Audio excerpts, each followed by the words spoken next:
Thank y'all for volunteering at our demonstration garden today. But what are you doing? We are trying to take some soil to the pavilion. We are trying to step up the seedlings into bigger pots so they will have room to grow. Some plants need more of one nutrient than another. Some plants need more water or sunshine. And most plants need help keeping those pesky weeds away. Great job paying attention to what a plant needs. A big part of giving a plant what it needs is using the right tools. And it makes our work a lot easier. So remember the old saying, work smarter, not harder. I like the idea of easier work. I like the idea of smarter work. Many of the tools that you would use in the garden to help plants grow are great examples of simple machines. You have been volunteering here for a long time. I'm guaranteed you have used some of them, if not all. I don't think I've ever used machines here before. Aren't simple machines tools? Yes, a simple machine is a tool, device, or object with few moving parts that help us do work. Simple machines have been in use for a very long time. Oh, now I remember. Yeah, I think they taught us about these in a science class. Yeah, some scientists believe the Egyptians used simple machines to build the pyramids. I think we learned about those in school too. Early humans used simple machines to push, pull, lift, divide, and crush things. They used simple machines to row rafts, build houses, split firewood, and move heavy things from place to place.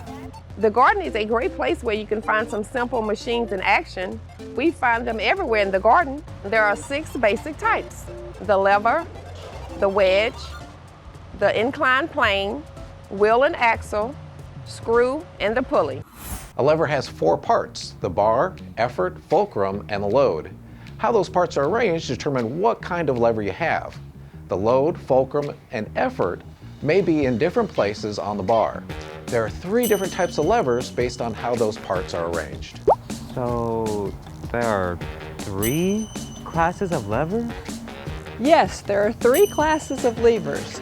Let's start with the 3rd class, since I have one of these for you. Oh, that's a shovel. This shovel is an example of a 3rd class lever and is a great example of a simple machine that we use in the garden. In this class, the load is the soil that we're picking up.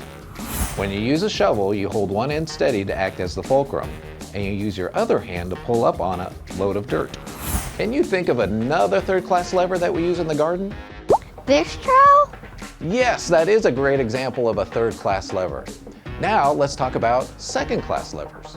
I bet you didn't know you have been using a 2nd class lever when you come to the garden. What? Yeah, just like this wheelbarrow, it's an example of a 2nd class lever. In this class, the load is the dirt. Gardeners use wheelbarrows to reduce the strain on their back while moving large loads. And it takes fewer trips, right? Exactly. I'm using a great example of a 1st class lever to cut these flowers. In a 1st class lever, the fulcrum is between the effort and the load. It's easier for the person that's using the lever when the load is closer to the fulcrum.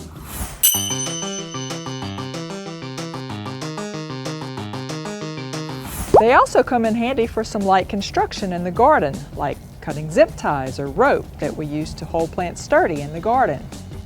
Shears come in all shapes and sizes. Here, try these.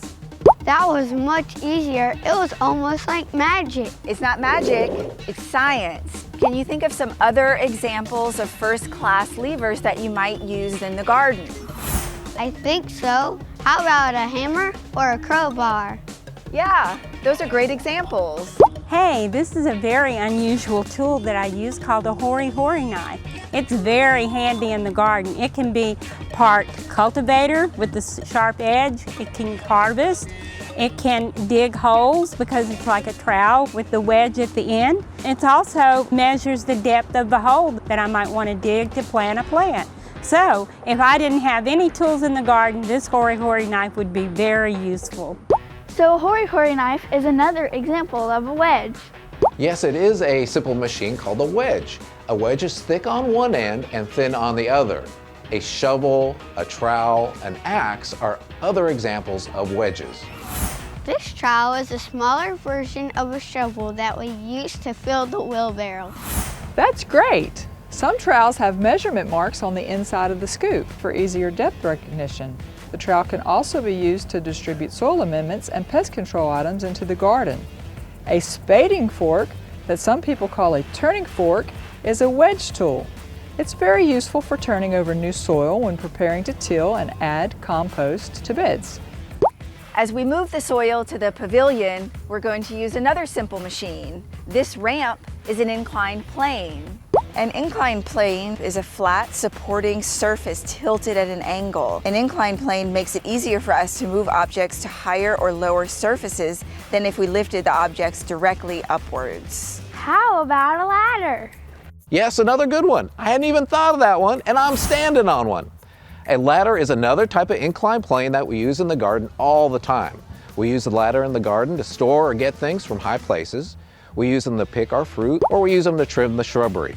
Here's a tool that you have a bunch of experience with. The wheel. Not just the wheel, but the wheel and axle. Isn't that right, Robert? Yes, Rhonda, the wheel and axle is a great example of a simple machine that we use in the garden. This one is made up of a large wheel attached to a smaller wheel or rod called an axle. The wheel and axle allows us to move things a little bit easier or to turn things a little bit easier. Would a doorknob be considered a wheel and axle?